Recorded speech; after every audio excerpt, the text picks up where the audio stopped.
Hoje nós temos, exatamente agora, nós temos a enorme alegria e prazer de receber mais uma vez aqui na nossa casa um homem de Deus que sempre que vem nos abençoa tanto, mas nos abençoa tanto.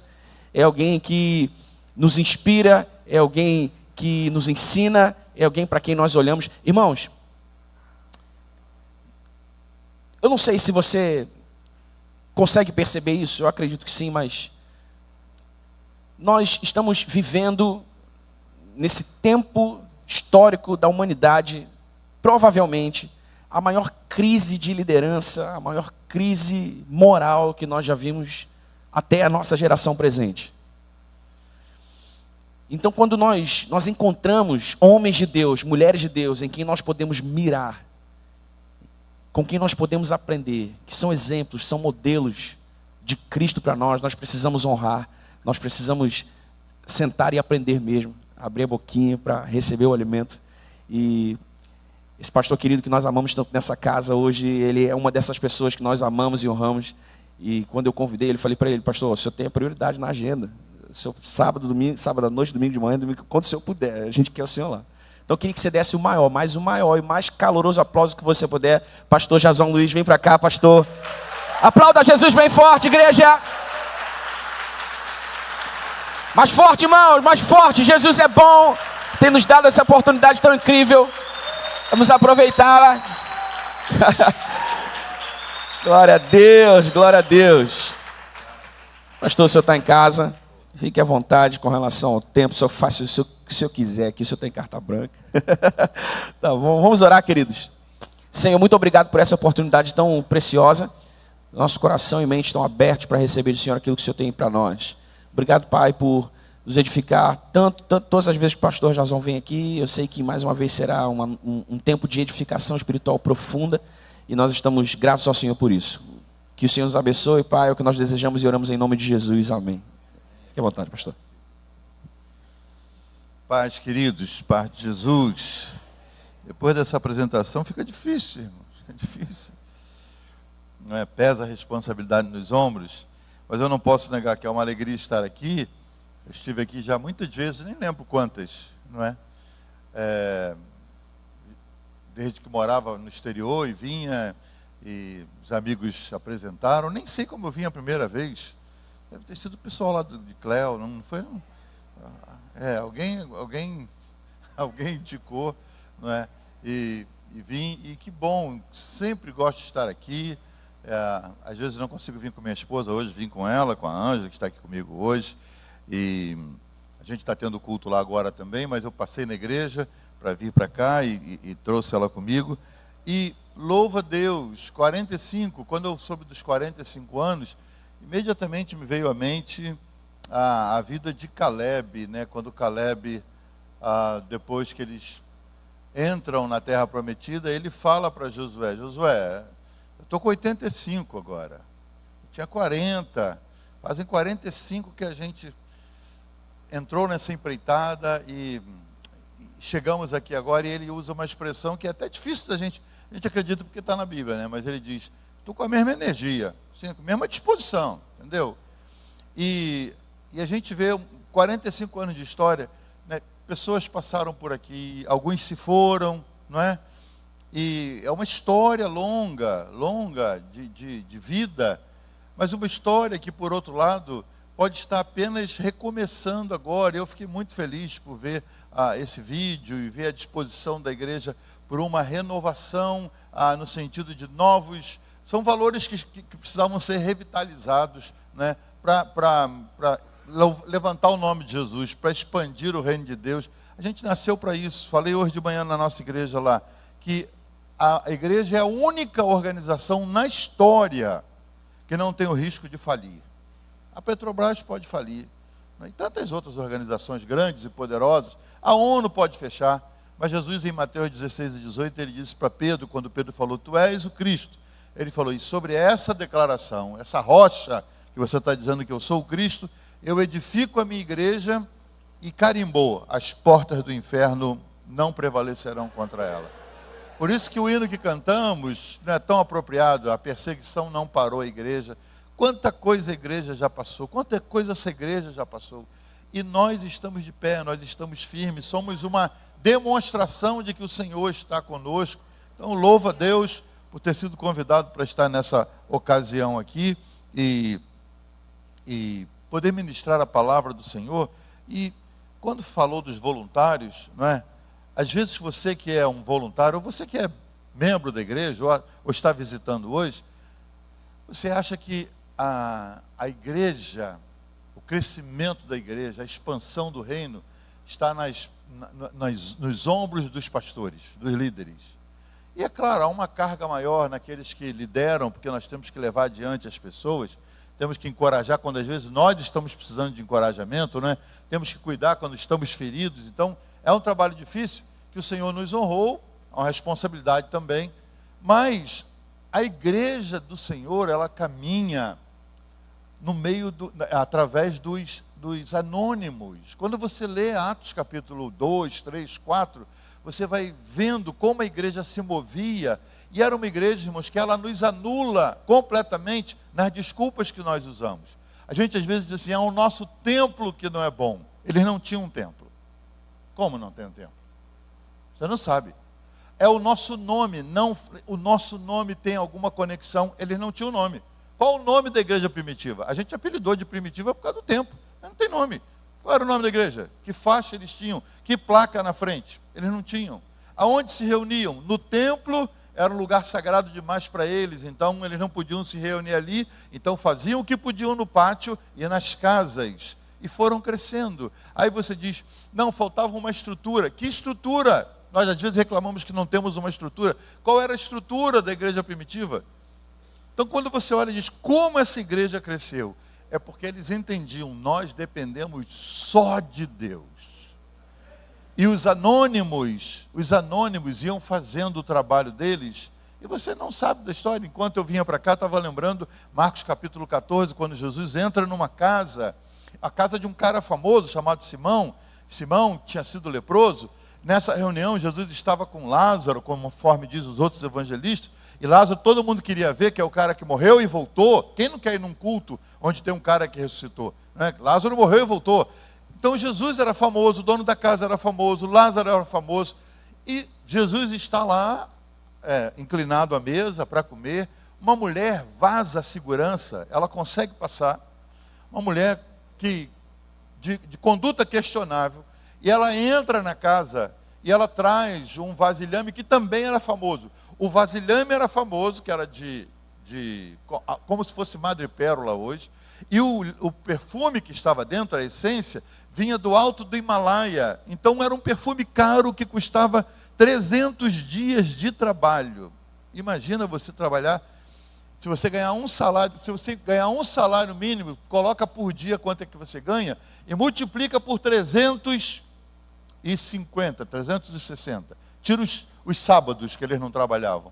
Imagina um perfume que te custa 1 ano de trabalho. As mulheres guardavam aquilo para o casamento, para usarem como dote para os maridos. Era caro demais. Essa mulher entra e ela vem, passa por trás da segurança, e as mesas eram baixas, né? Quem viu a Rainha Esther agora teve uma ideia como eram as mesas no Oriente. E Jesus inclinado ali, ela vem por trás, ela quebra o vasilhame, do tipo assim, não vai servir para mais nada. Foi até agora que eu guardei. E ela unge o Senhor, e aí o perfume enche a casa. E as pessoas dizem, porque percebem o perfume, caramba, que desperdício. Alguém falou, que desperdício.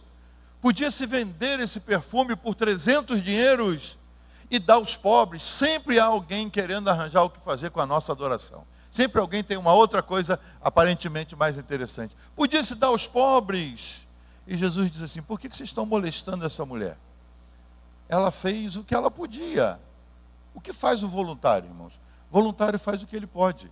Jesus não pede que a gente faça nada extravagante, Ele quer que a gente faça o que a gente pode. Só que nós estabelecemos que o que podemos fazer é muito curto. E essa noite eu queria falar um pouco sobre isso.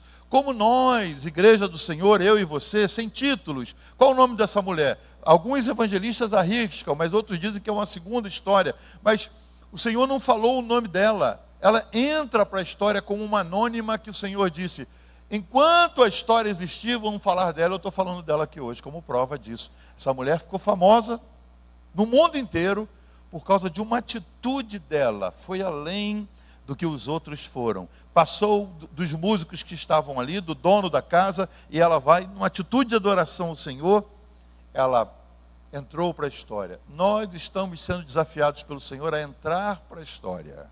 Você diz amém? Como que nós entramos para a história? Fazendo um vídeo relevante, conseguindo seguidores, ganhando visibilidade, né? Esse é o nosso mundo de hoje, né, irmãos? Pessoas que você diz, da onde ele saiu? Mas ele grava uma música em casa, aí ele ganha 1 milhão de seguidores. A gente não sabe a vida pregressa, a gente não sabe de onde veio, às vezes nem veio de uma igreja, às vezes nem está com Jesus, mas lançou uma música, a gente canta, gosta e nada contra a música. Tem um montão de músicas boas aí, mas você diz, é essa pessoa que eu estou seguindo. Estou seguindo essa pessoa? Ou então um outro que se levanta e tenta ensinar alguma coisa que ele achou em casa, que ele descobriu por conta própria, e contrariando tudo aquilo que já foi dito, já foi falado, estudado, ele lança um negócio novo, e aí as pessoas passam a seguir. Esse é o mundo louco que a gente está vivendo, mas a igreja do Senhor continua firme. Ela que tem a verdade. A igreja, eu e você, nós somos os guardiões da verdade do Senhor. Então, nosso papel é muito importante. E o nosso nome não é tão importante. Vou me manter no anonimato se eu faço o trabalho do Senhor? Muito provavelmente. Mas o Senhor está contando com você para que você faça um pouquinho mais do que você tem feito para que a igreja do Senhor, nesses valores tão bem estabelecidos, não é? Na assistência social, em alcançar outras pessoas, em levar o nome do Senhor, fazer o nome do Senhor ser famoso, e não o nosso, não da igreja, mas levar o nome do Senhor, esses valores precisam acontecer. É o ano da dedicação, é isso? É o ano da dedicação. Então, nós fomos chamados para isso, e que bom que nessa festa a gente está destacando isso. Agora venha comigo, por favor, para Atos capítulo 4, verso 31. É um versículo só. Bom ver a pastora aqui, da outra vez eu não vi, né? E quando vim aqui, a primeira vez ainda era ela, não era? E eu não conheci o pastor, né? Quando cheguei, quando vim a primeira vez ele já tinha partido, mas aí convivemos por um bom tempo e depois o pastor Daniel assumiu, e aí nós temos vindo, e cada vez sou tão bem tratado que a gente tem vontade de voltar outras vezes, não é, irmãos? Atos 4,31 diz assim, tendo eles orado, olha, não falo os nomes, tendo eles orado, tremeu o lugar onde estavam reunidos, e todos, de novo, não tem nomes aqui, todos ficaram cheios do Espírito Santo e com ousadia anunciavam a palavra de Deus. Há um montão de palavras aqui que eu poderia destacar nessa noite, no tempo que me resta, mas eu queria falar sobre a palavra ousadia.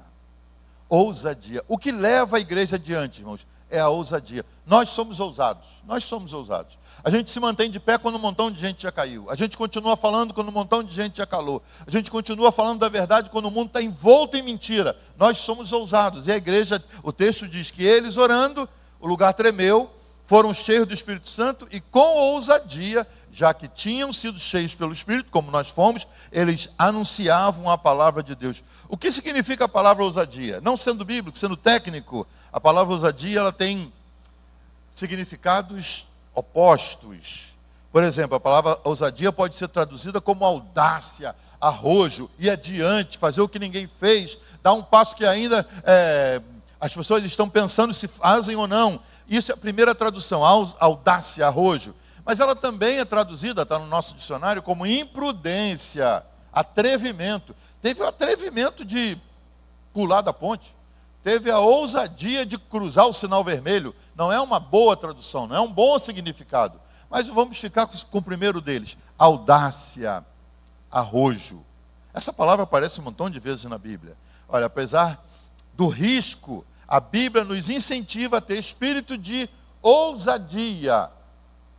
Essa igreja já viveu muitos momentos de ousadia. Fazer coisas que os outros dizem, não é para agora. Não, isso não é para agora. Isso não é para nós. Nós não temos condições. A gente ouve esse tipo de coisa dirigindo a igreja e seguindo adiante. Atos 4:31 fala disso. Tendo orado, anunciavam com ousadia a palavra de Deus. Atos 26 diz assim: Paulo, diante do governador Festo, falou com tanta ousadia que o governador achou que ele estava ficando louco. Falou: as muitas letras te fazem delirar. Porque ele era ousado em falar diante do governador uma verdade que ainda não era conhecida. Atos capítulo 7 diz que Estevão falou com ousadia aos líderes religiosos e eles ficaram furiosos e até rangiam os dentes até apedrejá-lo. A ousadia de Estevão, mesmo no risco de morrer apedrejado, ele falava com tanta pujança, com tanto vigor, com tanta ousadia, que acabou sendo apedrejado, e mesmo no meio das pedras ele diz: gente, eu estou vendo o Filho de Deus de pé me esperando. E aí em ousadia ele diz: Pai, quando eles esperavam que saísse uma maldição, ele falou: perdoa-os porque eles não sabem o que fazem. Só na ousadia do Espírito é que você dá uma palavra dessa para quem está te matando, quem está te apedrejando. O mesmo Paulo, escrevendo a Timóteo, em 2 Timóteo 1,7, ele diz que Deus não nos deu o espírito de covardia, mas de ousadia, de poder. Eu diria ousadia, irmãos, é a coragem manifesta, é a coragem em ação. E há dias que a gente precisa de ousadia até para levantar da cama, não é? A gente fica tão cansado, tão abatido, que você fala: meu Deus, tem que levantar da cama. Ou você vê as notícias como a gente viu ali, você ligou a televisão: meu Senhor, me dá ousadia para levantar da cama. E há dias que a gente precisa disso. E um cristão nascido de novo, tem algum desses aqui? Diga amém. Ele tem que ser ousado. Não porque tem muitas qualidades, mas porque o Espírito Santo está em você. Deixa eu deixar isso claro. Pastor, eu quero ajudar essa igreja a ganhar esses valores, a alcançar esses valores no ano da dedicação. Já foi a metade do ano. A gente só tem a metade agora para alcançar. Então, nós temos o tempo contra nós. Temos que ser ousados. Pastor, mas eu gostaria, mas eu não tenho as qualidades. Eu digo lá na igreja, irmãos, todos nós temos qualidades e criatividade. Uns usam, outros não. Você está aí ainda? Ah, pastor, você não me conhece. É porque assim, minha criatividade é zero. Minha ousadia, eu quando nasci, fui passando na fila, no balcão da ousadia, eu estava conversando e passei direto, eu não recebi. Você tem, você pode não usar. Só que sendo cristãos e cheios do Espírito Santo, nós não temos mais essa opção. Porque toda força motriz, todo dínamo que você precisa para ser ousado, você recebeu quando o Espírito Santo entrou em você.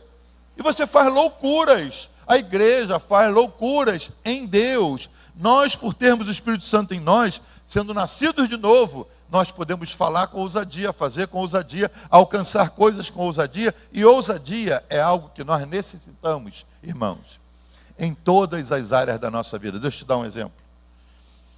A nossa tendência é nos acomodarmos quando a gente enfrenta dificuldades.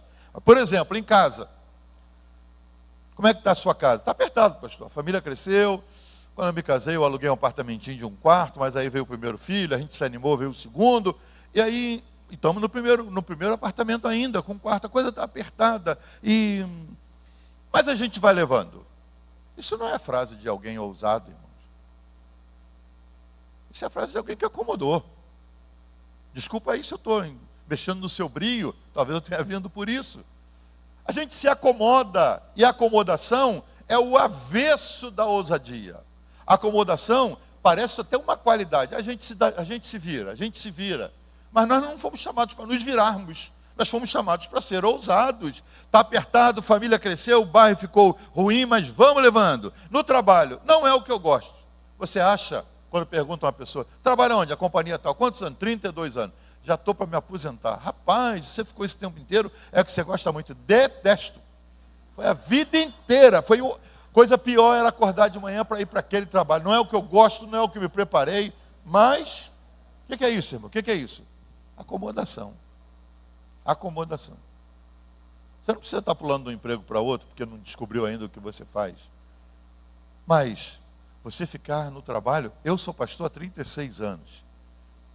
E, irmãos, eu amo o que faço. Amo o que faço. Quando eu amanheço e me dou conta que eu sou pastor, eu já acordo feliz. Não é que não tenha problemas, né, pastor? Só tem problema, irmãos. Não, mas os problemas viram soluções, viram bênção para contar. Mas assim, meu Deus, que privilégio! Eu faço o que eu gosto de fazer. Eu amo o que eu gosto de fazer. Você sabe que já contei, acho que já contei aqui, que eu sempre conto. Meu sonho em criança era ser aviador, era ser piloto. E aí eu não fui. E aí ficou uma mágoazinha no início, mas depois eu falei, não, o ministério é melhor. E entrei para o ministério, estou nisso, e servindo ao Senhor. Mas um dia Deus me deu a prova de que eu estou na coisa certa, porque um irmão da nossa igreja se tornou piloto e falou, pastor, ouvi seu testemunho. Você tem desejo de ser piloto? Você tinha? Eu falei, tinha, é verdade. Vai comigo. E me deu os aparelhos, eu entrei num avião pequeno, eu e ele, botei aquilo tudo no ouvido, ainda era o tempo das câmeras.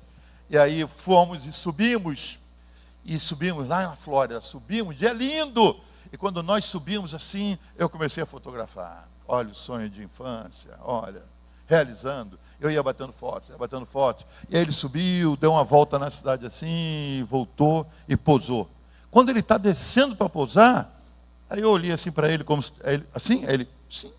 Aí ok, rapidinho, amém, foi só uma volta, mas já foi. Pronto, eu ali copilotando com ele. Quando ele pousa, que as rodas tocam no piso, irmãos, ele arremete e sobe de novo. Eu falei, você tem? Não, tudo bem. Não entendi, falei, às vezes deu alguma coisa, um pane, ele desceu, mas já consertou, e lá vamos. Aí ele subiu de novo, a mesma coisa, ele deu outra volta, outra rodada de fotos, e eu me fotografava para mostrar, né, que eu estava na cabine ali e tal, registro histórico. E fomos, rodamos e pá, de novo. Quando ele vai pousar, eu olhei para ele, eu só fazia assim, ele... Que avião é esse que fica ruim, fica bom, fica ruim? Pousou, mas ele mal pousava, ele subia de novo. Irmãos, na oitava vez, eu já não fotografava. Porque eu fui vendo que eu estava esverdeando.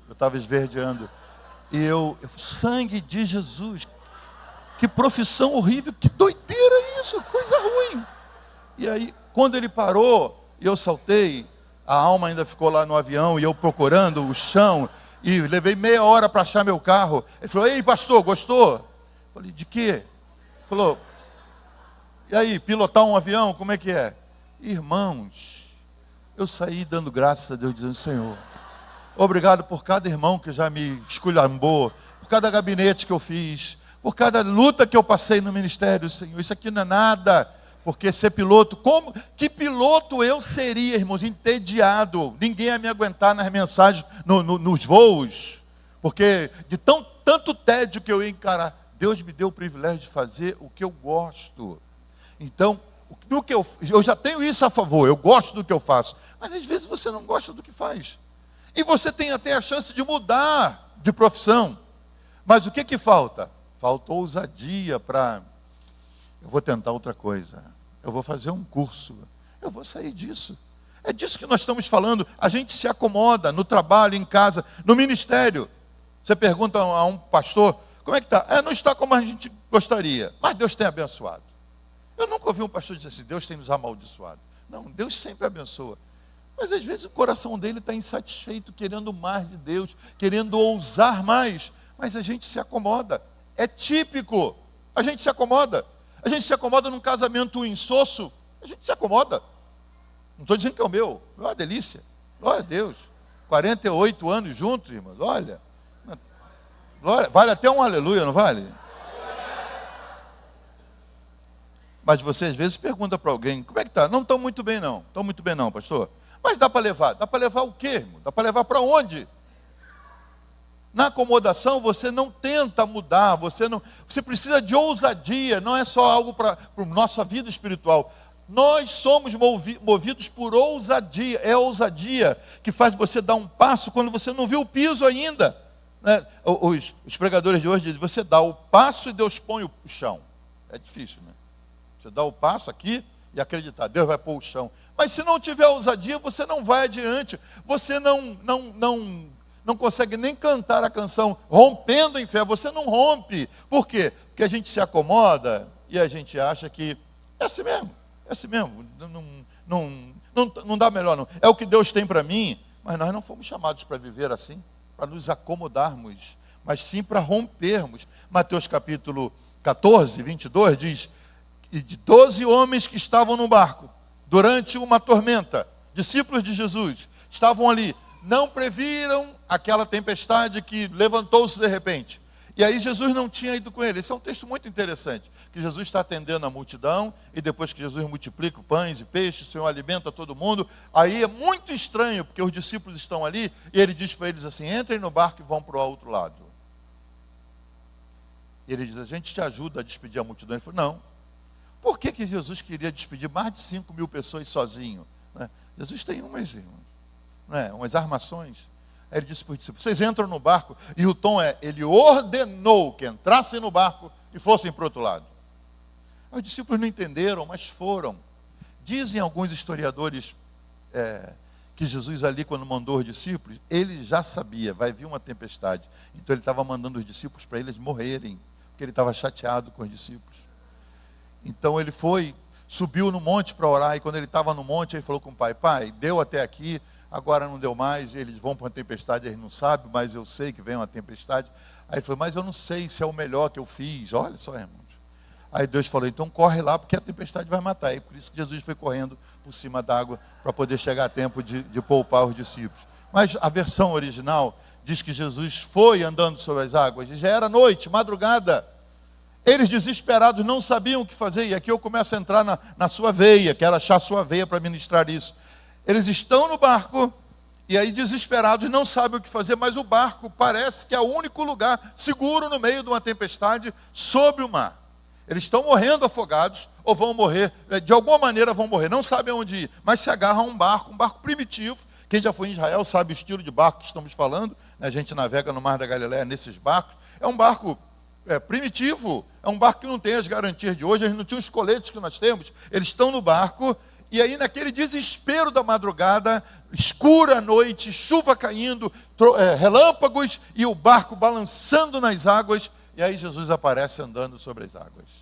E quando Jesus aparece andando sobre as águas, é lindo de ver nos filmes, é lindo de assistir no The Chosen, é lindo de ler na Bíblia, só não é lindo de viver essa experiência. No meio da tempestade, quase se afogando, irmão, Jesus aparece.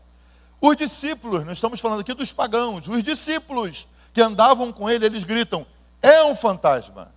Quando você confunde Jesus com fantasma, é que você já está assim, no pó da rabiola, você já está na capa da gaita, você não tem mais chance. Eles olham e falam, é um fantasma. Mas aí Jesus grita, não temam, gente, não tenham medo. Como não ter medo? Sou eu. Aí Pedro, irmão, do barco, diz assim, se é o Senhor, manda que eu vá. E se fosse Satanás? E se fosse um fantasma? Mentindo. Se é o Senhor, o barco está aqui, irmãos, o barco está aqui. Eles agarrados na beirada, os 12 ali juntos, e Jesus serenamente em cima, só surfando, parecendo o Gabriel Medina nas Olimpíadas. Jesus ali só balançando em cima das ondas, sou eu. Se é o Senhor, manda que eu vá. O Senhor falou, vem. Aí é um momento, irmãos, um momento lindo na Bíblia, quando Pedro abandona o último lugar seguro que ele tinha, e ele levanta essa perna e passa por cima da borda do barco e bota no mar.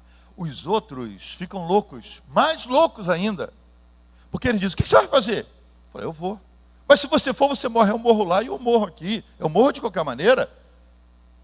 Mas Pedro foi ousado, e os outros 11, apesar de serem discípulos do Senhor, nenhum deles andou sobre as águas.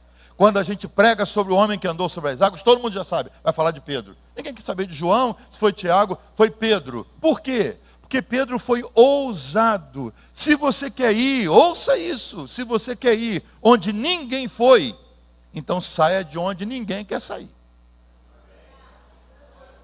Se você quer ir onde ninguém foi, saia de onde ninguém quer sair. Aqui é seguro, aqui é seguro. É melhor não, é melhor não. Não arrisca, não arrisca. Se você quer ir onde ninguém foi, você tem que sair de onde ninguém quer sair. Pedro, imagina o Pedro, irmãos, sanguíneo, quando voltou, né, teve o deslize, deu uma afundada, Jesus segurou, mas quando ele voltou e pisou no barco, entrou para dentro do barco, era outro Pedro, era molhado, não é? Molhado com Jesus, mas ali Dali para frente deve ter se tornado um chato, porque toda hora que alguém falava, cuidado, Pedro, você andou na água? Já andou na água? Não, andou na água. Você não importa se seu nome ninguém conhece. A minha idade, meu endereço, meu CEP, minha condição, minha formação, tudo isso é contra mim. Não importa. Se você quer ir onde ninguém foi, saia de onde ninguém quer sair. Abraão, que nós chamamos do pai da fé, vivia em Ur dos Caldeus, rico. Mas ele tinha um desejo de conhecer aquele Deus que superava os deuses de Ur. Tem que ter alguém acima disso, não é possível. Acima desses deuses, tem alguém acima. Deus falou, Abraão, eu tenho um lugar para você, uma história para você. Você vai ser uma referência para a sua descendência. Que descendência, Senhor? A Sara não pode, nós já estamos ficando velhos. Eu tenho uma história nova para você. Mas você vai ter que sair de onde ninguém quer sair. Ur era uma cidade histórica, todo mundo queria ir para lá, como quem quer ir para os Estados Unidos, como quem quer ir para uma cidade progressiva, uma cidade onde há oportunidade. O Senhor falou para ele, saia de onde você está, e sai com a sua esposa, larga a tua parentela, sair de perto dos parentes que a gente ama, sair de um lugar que parece seguro, sair do lugar onde eu estou em dinheiro, onde eu entro no banco, o gerente se levanta para me atender. É isso que Deus propôs para Abraão. Se você quer ir onde ninguém foi, se você quer chegar em Canaã, então saia de onde ninguém quer sair. E às vezes você sente isso da parte de Deus, mas é tão ousado, precisa de tanta ousadia para fazer, e a ousadia é o antídoto contra a acomodação. Eu quero essa noite declarar, sua acomodação está acabando. Você vai ser ousado em Deus, porque tem o Espírito Santo para ir onde ninguém foi. Você acredita nisso? Diga amém. Atos 8:39 fala de um diácono de Jerusalém. A igreja de Jerusalém, irmãos, ela ia bem. Porque quando começou a igreja, no Pentecoste, eles, por causa do movimento Pentecoste, né, a Bíblia fala de 3.000 pessoas que vieram. Olha, uma igreja de um dia para outro ganha 3.000 membros. O que é isso? Quem não quer, pastor? Não é? Problema santo, tem que aumentar as paredes, mais gente para cuidar de crianças, mais diáconos, mais voluntários. Porque 3.000 pessoas chegaram na igreja. O que é isso? Vamos ter que movimentar. E essa igreja se movimentou, e cresceu, e se expandiu.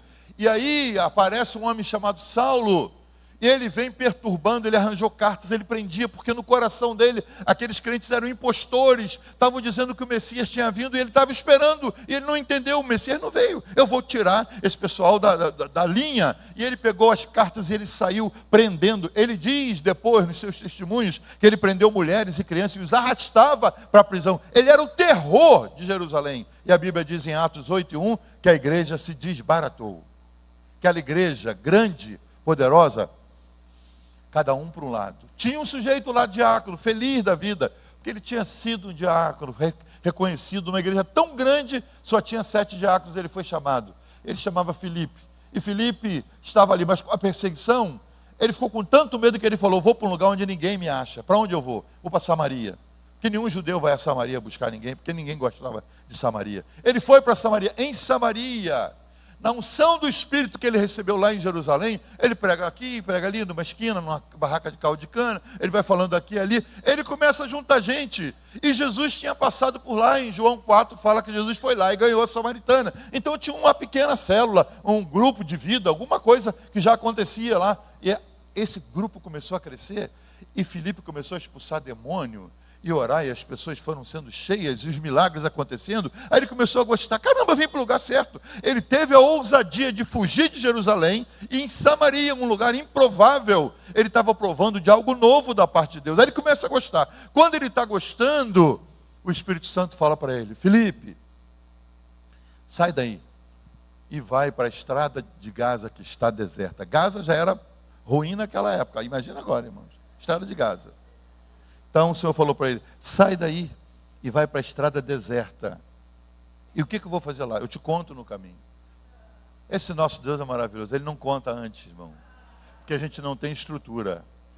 A gente não tem estrutura. Quando eu me despedi da minha igreja para ir em 1990 para os Estados Unidos, eu falei assim, Senhor, eu estou indo para Nova York. Ele falou, eu estou contigo. Ele nunca me disse assim, mas você nunca vai para Nova York. Eu nunca trabalhei em Nova York. Mas eu me despedi e fui para Nova York. Agora o Senhor não conta tudo, irmãos, porque Ele sabe que vai furar o balão, Ele vai acabar com sua graça. Então Ele diz, estou contigo. Aí você interpreta que estou contigo, é do jeito que eu penso. E não é nada disso. Ele sabe, Ele não te conta. Ele te contou que o seu casamento ia ser essa bênção toda? Ele te contou? Não é? Não, ele falou, vai meu filho, quer bênção, quer bênção. E você foi. E as lutas todas que vieram. Se ele te contasse, você estava solteiro até hoje. Ele não conta para quem vai entrar para o ministério o que vai passar. Ele diz, vem, eu sou contigo. Aí você entra. Esse eu sou contigo a gente interpreta como quer. E ele falou para mim, estou contigo, eu fui. Eu disse, irmãos, eu vou e volto em 2 anos. Levei 27.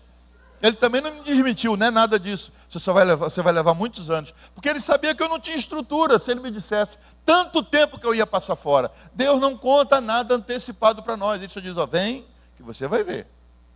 Eu vou ser contigo. E Filipe recebe essa proposta. Senhor, mas eu fugi da perseguição, vim para Samaria, a coisa melhorou, a coisa aqui ficou boa, agora o Senhor diz que eu tenho que descer. E é para um lugar deserto. Lá vai ele. E quando ele chega na estrada deserta, ele está ali, olha para um lado, olha para o outro. Vem uma carruagem pomposa, com batedores, cavalos à frente. Era o ministro da fazenda, voltando de Jerusalém para a Etiópia. E o Senhor falou outra coisa doida para ele. Aproxima-te do carro. Está uma carruagem passando e ele começa a correr do lado. Era uma flechada, porque podia ser um terrorista, alguém para matar o ministro. Ele arriscou, ele foi ousado em obedecer. Aproxima-te do carro. Ele começa a correr do lado. O homem está lendo em voz alta Isaías. Mais uma vez ele pergunta, entende o que você está lendo? Não, ninguém me explica. Sobe aqui. E aí ele sobe e a carruagem vai embora para a Etiópia.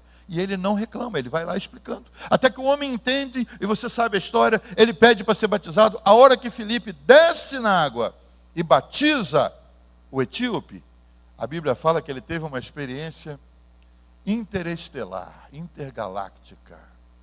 Ele some dali e aparece em outro lugar. Em que outra parte da Bíblia você ouve uma história dessa? Só Filipe.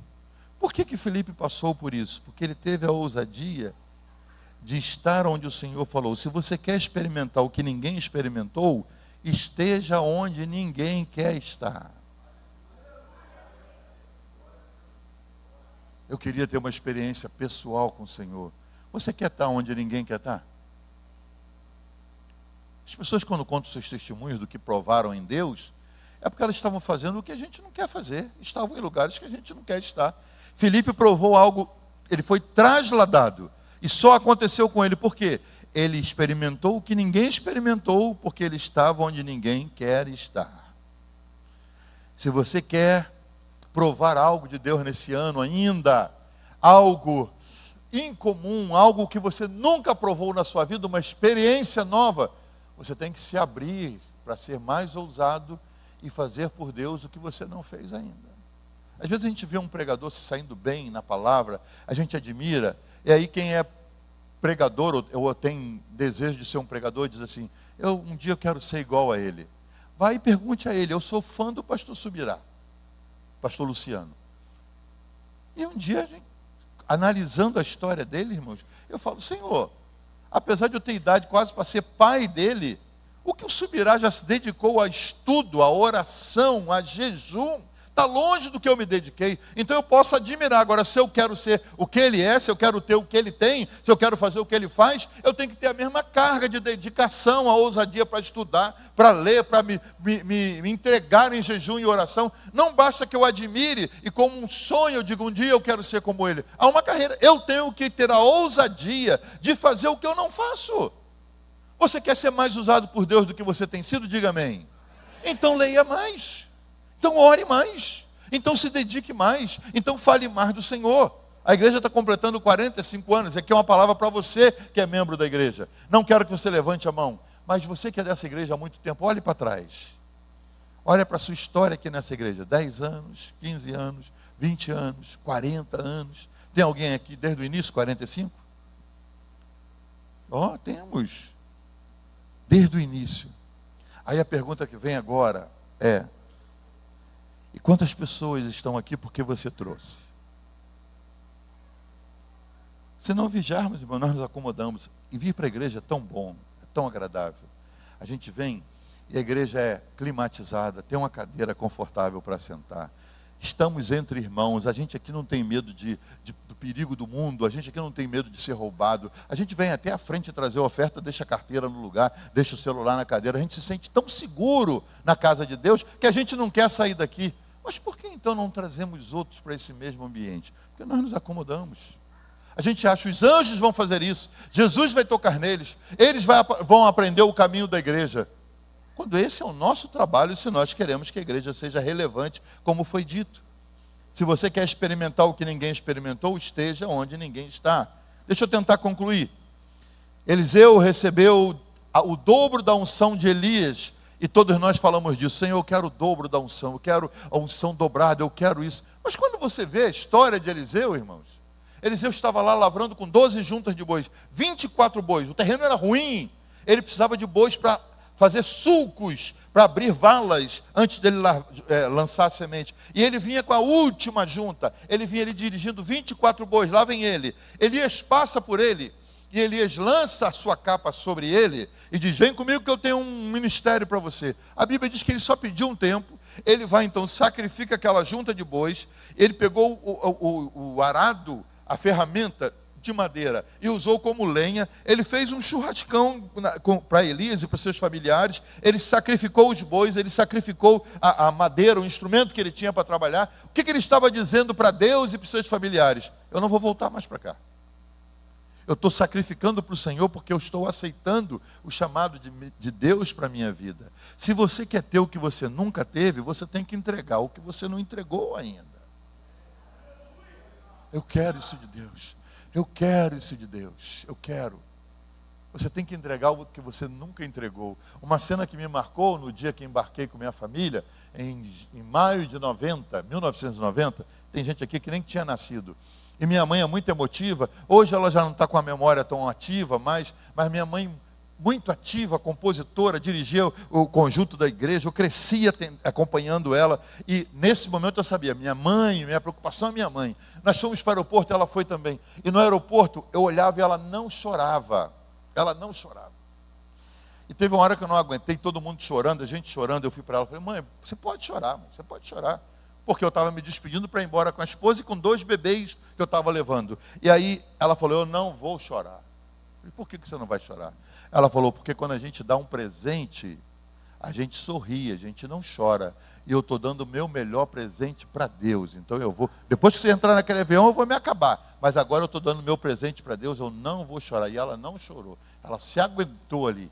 Depois minha irmã falou, depois ela chorou tudo que tinha que chorar. Quando você entrega para Deus o que você não entregou ainda, você está entrando no campo em que você vai experimentar o que você não experimentou ainda. Se você quer ter o que nunca teve, então entregue o que você nunca entregou.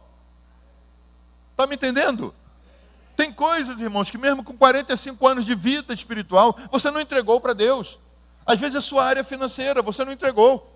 Pode ser que você tenha entregue tanto para Deus, mas alguma área da sua vida você tenha segurado de, isso aqui eu controlo. Às vezes é a área dos sentimentos, às vezes é a área das finanças, às vezes é a área das decisões. Mas se você quer ter o que nunca teve, você tem que entregar o que nunca entregou. A gente olha para a vida de Elias e de Eliseu e diz assim, Elias fez 7 milagres, Eliseu fez o dobro, fez 14. E é verdade, está na Bíblia. Mas por quê? Porque ele entregou tudo o que ele tinha, ele entregou o que ninguém te entregue ainda. Quando você faz isso, você está dizendo para Deus, Senhor, eu quero entrar no campo da ousadia. Eu quero fazer o que eu nunca fiz para experimentar o que eu nunca experimentei, para ter o que eu nunca tive. O que nós estamos propondo essa noite é que a gente chegue num nível diante do Senhor de viver o novo que Deus tem para nós. A Bíblia diz, Deus é Deus de coisas novas. Ele diz no livro de Isaías, eis que eu faço coisa nova. Deus não quer que o evangelho que você sirva seja como um chiclete que você vai mascando, ele perde o sabor, perde o açúcar, fica aquela coisa na sua boca que já não serve para nada, não adoça, não tem valor, ao ponto que você cospe. Ele quer que a sua vida com ele seja, como diz a palavra, de glória em glória. O dia de hoje está bom, mas o de amanhã vai ser melhor. A festa de hoje é boa, mas a de amanhã vai ser melhor ainda. E a de terça, melhor que a de ontem. Isso é a vida que ele propôs para nós, a vida após a vírgula, a vida abundante. Para terminar, Atos capítulo 9 fala de Ananias. Ananias era um diácono que não queria que ninguém soubesse dele. Deve toda igreja ter um desse. Aquele diácono bom, mas que ele não quer que... Me mira, mas me erra. Que ele sabe, me deixa aqui, me deixa aqui. Ele era esse tipo, irmãos. Ele estava lá em Damasco. Ele tinha notícias do que Saulo tinha feito em Jerusalém. Saulo agora entra em Damasco, cego, caiu no chão, cego. Estava na casa de um certo Judas, cego. E o Senhor vai lá na casinha de Ananias e diz assim: Ananias, ele diz: eis-me aqui, Senhor. Pegou, falou que não podia, né? Eis-me aqui, Senhor. Aí o Senhor falou: Ananias, eu tenho uma missão para você. Eu quero que você vá na rua chamada direita, na casa de um certo Judas, e ore por um homem chamado Saulo. Aí ele começa a dizer para Deus assim: Senhor, como se Deus não soubesse, esse cara é perigoso. Esse sujeito aprontou muito, ele deu trabalho na igreja de Jerusalém, ele já tinha informações, irmãos. Em outras palavras, Senhor, está cego, deixa cego. Deixa cego, porque é menos prejuízo, é menos dificuldade. É a tua mão na vida dele. O Senhor falou: mas Ananias, eu já mostrei para Saulo, apesar dele estar cego agora, eu já mostrei numa visão que um cara chamado Ananias chegava para orar por ele e ele recuperaria a vista e ele vai ser cheio do Espírito. E Ananias tenta negociar inicialmente, diz: Senhor, e o Senhor diz: você vai, e ele foi. E o que acontece? Hoje eu estou pregando sobre Ananias, irmãos, por quê? Porque Ananias decidiu abençoar quem ninguém queria abençoar, que era o apóstolo Paulo. Naquela época ele ainda era o perseguidor do evangelho. Imagina alguém que persegue a igreja, alguém que é difícil de conviver. Meu sogro, ele antes de conhecer Jesus, minha sogra já era crente, levava as crianças para a igreja, de 5 filhos, e ele dava trabalho, ele jogava fogos de artifício dentro do culto. Ele ameaçava o pastor que tinha caso, dizia que tinha caso com a esposa dele, e ele fechava a casa: se for para a igreja não entra. E ele fechava a casa toda, e a Ângela era mais magrinha, e aí ela abria o vasculhante, passava pelo vasculhante da cozinha para abrir a porta, porque ele já estava dormindo. Deu trabalho, irmão, mas a família orava por ele, orava por ele. Morreu como um pastor, eu tive o prazer de ordená-lo, e ele pregava sempre dizendo: se Jesus me salvou, salva qualquer um.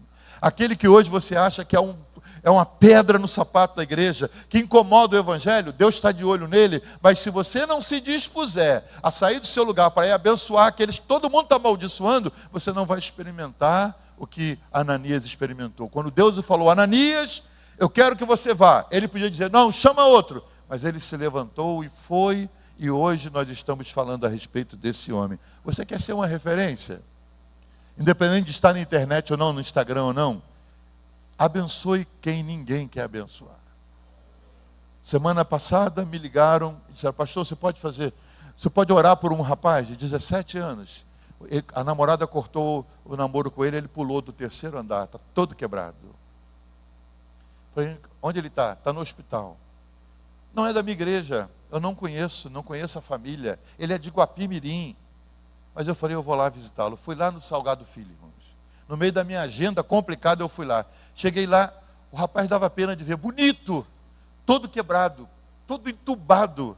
Problema na coluna, furou o pulmão, e os médicos não dando esperança. Ele naquela sala vermelha, não sei se já foi na sala vermelha. Sala vermelha é a sala do despede que está indo. Lá fui eu na sala vermelha, como pastor, tive autorização para entrar. Só tem alguns minutinhos. Falei: é o que eu preciso. Falei: só vou orar para a família saber, estou orando. Cheguei lá, o pai entra desesperado. E eu falei: você que é o pai? Sim. Falei: pastor, ele é a paixão da minha vida. Olha como é que está esse menino. Mas aí eu comecei a conversar com o pai desviado do evangelho. Eu falei: esse garoto que quebrou assim por sua causa, rapaz. Esse garoto está assim por sua causa. Eu estou desviado há muito tempo, e a esposa também. Falei: vocês dois, olha o custo da sua alma, meu irmão. Aí ele começou a cantar no leito ao redor do filho. Os médicos, as enfermeiras vieram: você não pode falar muito barulho, não pode fazer muito barulho. Ele cantando alto, ele num desespero. A gente fez uma oração daquela, irmão, que só Deus escuta realmente. Senhor, tem misericórdia, tem misericórdia. Esse menino tão bonito, tão novo, todo quebrado, Senhor.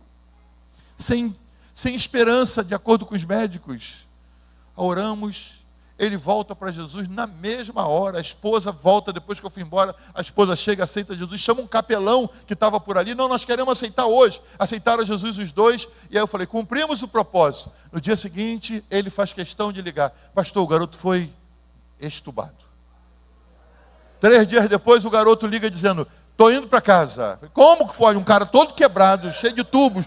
Quando você decide abençoar quem ninguém está abençoando, você consegue ser referência de bênção para outras pessoas. Mas você tem que se dispor a entrar no caminho, no campo da ousadia, e sair do campo da acomodação. Essa noite, eu quero que você fique de pé, eu quero concluir essa palavra. Mas eu quero falar com você, meu irmão, que está como eu, já na casa dos sêniores, na casa dos terceira idade, não é? Às vezes a gente pensa assim que a gente não pode mais muita coisa. Pastor, já deu minha hora. Eu disse no ano que eu estava fazendo 59, eu disse, a minha década de 60 anos vai ser a mais produtiva da minha vida.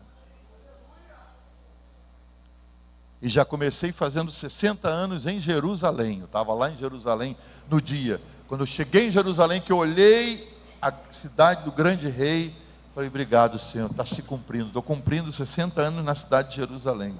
Falei, vai ser minha década mais produtiva. Irmãos, nesses 5 anos, o que nós temos conseguido produzir em Deus, para a glória dele, não nossa, mas parece que a energia que gastei nos anos anteriores se renovou, troquei a pilha, e com desejo de ganhar almas, de fazer a obra, de estender o reino, de glorificar a Jesus. A sua idade não é impedimento para você dizer, não, eu gostaria, eu amo essa igreja, mas eu não posso por causa da minha idade. Você pode muito mais. Quando Deus chamou Abraão, Abraão tinha 75, e é ali que a vida dele começou. Ali ele teve filhos, depois que Sara morreu ele ainda teve mais filhos, nunca mais parou. Aos 75 Abraão começou a vida dele diante de Deus. Talvez você diga, eu não tenho formação. Eu posso te dar uma lista de gente que não tinha formação na Bíblia, e como Deus usou. Deus não usa só os Paulos estudados, Deus usa os Pedros pescadores. Deus usa quem se dispõe para Ele.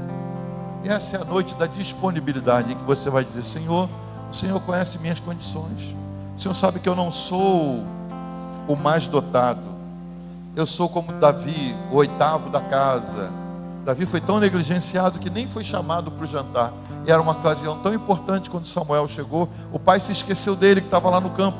Samuel teve que dizer, tem mais filhos? Tem mais alguém? Tem, mas só me assento para jantar quando vierem todos. E a hora que Davi entra na casa, não reconhecido nem pela família, Deus fala no coração de Samuel, esse é o homem que eu escolhi. Você pode não ser o melhor da sua casa, o mais bonito, o mais formado, mas Deus só quer que você se disponha e diga, Senhor, eu estou disponível. Eu vou sair da acomodação. E se depender de mim, Senhor, eu vou ser relevante nessa igreja e na história dessa igreja. E a história nova que essa igreja começa a escrever a partir desse aniversário, ela pode ser como foi na vida de Caleb, tudo diferente, tudo novo, mesmo ele estando mais velho, mesmo ele estando com 85. Essa igreja não tem 85, ela tem a metade disso, e menos disso, tem 45 anos, e em 45 anos ela regimentou experiência para seguir adiante e fazer muita história ainda nessa cidade. Mas ela depende de você, e a obra de Deus depende de gente que essa noite diga, Senhor, eu quero fazer o que não fiz ainda, eu quero ir onde eu não fui, eu quero abençoar quem eu não abençoei, eu quero experimentar o que eu não experimentei, Senhor. Eu quero sair da zona de conforto, de acomodação, e quero ser ousado em Ti. Você quer? Eu quero orar por você essa noite. Se você diz, eu achei até que tinha um chamado, mas já não sei se tem. Você que foi cheio do Espírito, os dons se manifestaram na sua vida, mas faz tanto tempo que você não executa em Deus nada pela expansão do reino, que parece que os dons se extinguiram. Eles estão aí, Deus quer que eles sejam usados. E essa noite eu quero declarar liberação dos dons sobre a sua vida, e aquilo que você recebeu do Senhor, voltando à atividade em nome de Jesus. O profeta diz, Senhor, aviva a tua obra no meio dos anos, a notifica, e essa é a oração dessa igreja essa noite, aviva a tua obra, aviva o teu povo, notifica, Senhor, o teu nome, a tua obra no meio da cidade, no meio do lugar onde nós estamos. Eu quero que você faça assim com suas mãos, estenda suas mãos assim, como quem entrega algo ao Senhor. Talvez você diga, eu não sei o que fazer com o que eu tenho. Joquebede também não sabia, e ela entregou ao Senhor e pôs no rio, e Deus cuidou. E o garoto se tornou no Moisés, que virou referência para nós. Deus quer mudar a sua história, Deus quer escrever um novo capítulo. E daqui a um ano, quando eu voltar aqui, eu quero ouvir o seu testemunho dizendo, pastor, nunca mais o vejo. Saí da zona de acomodação, minha casa mudou, minha história mudou, minha vida mudou, minha família mudou, meu relacionamento com Deus mudou. Pai, em nome de Jesus, nós queremos ofertar a Ti aquilo que temos, ainda que não pareça muito valioso. Ainda que outros digam que não vale nada, nós estamos ofertando a Ti, Senhor. O conhecimento, o amor a Ti, o desejo de Te servir. Tu vês o coração de adolescentes, de jovens, de casados, de solteiros, de idosos que estão aqui, Senhor. Mas que no coração ainda agasalham o desejo de fazerem algo pelo Teu reino, Senhor. De alcançarem os Saulos que estão precisando de oração. De irem para as estradas desertas, acharem, Senhor, os etíopes que não entendem a palavra e que nós entendemos.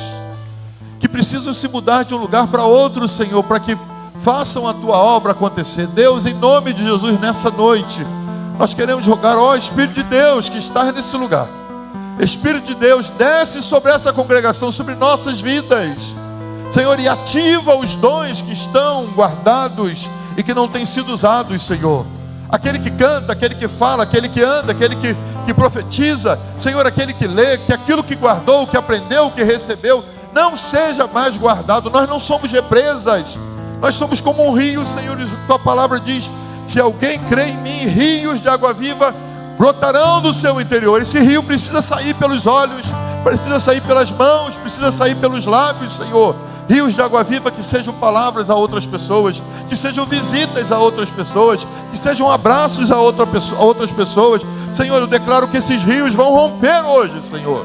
Vão sair de dentro de nós, Senhor. Eles não estarão mais abrigados em nosso interior. Eles sairão de nós como rios de água viva, Senhor. E eles lavarão outras pessoas, refrescarão outras pessoas. Eles encherão outras vidas. Em nome de Jesus, nós declaramos, Senhor, vem levantar um exército nesse lugar. Vem levantar um exército nessa região, Senhor.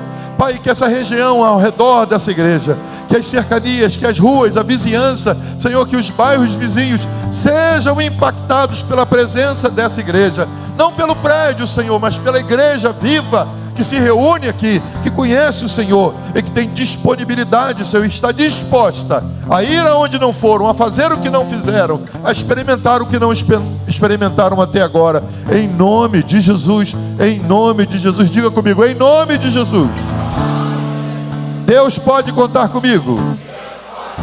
Eu vou sair da zona de acomodação e vou ser ousado em Deus. E vou fazer o que ainda não fiz. Vou aonde eu não fui ainda. Vou visitar quem eu não visitei. E vou experimentar o que ainda não experimentei. Em nome de Jesus. Dê um aplauso ao Senhor. Um aplauso de quem tem ousadia. Seu louvor vai ser mais ousado, sua alegria vai ser mais ousada, sua disposição vai ser mais ousada, seu testemunho vai ser mais ousado, em nome de Jesus. Em nome de Jesus. Amém, amém. Deus te abençoe.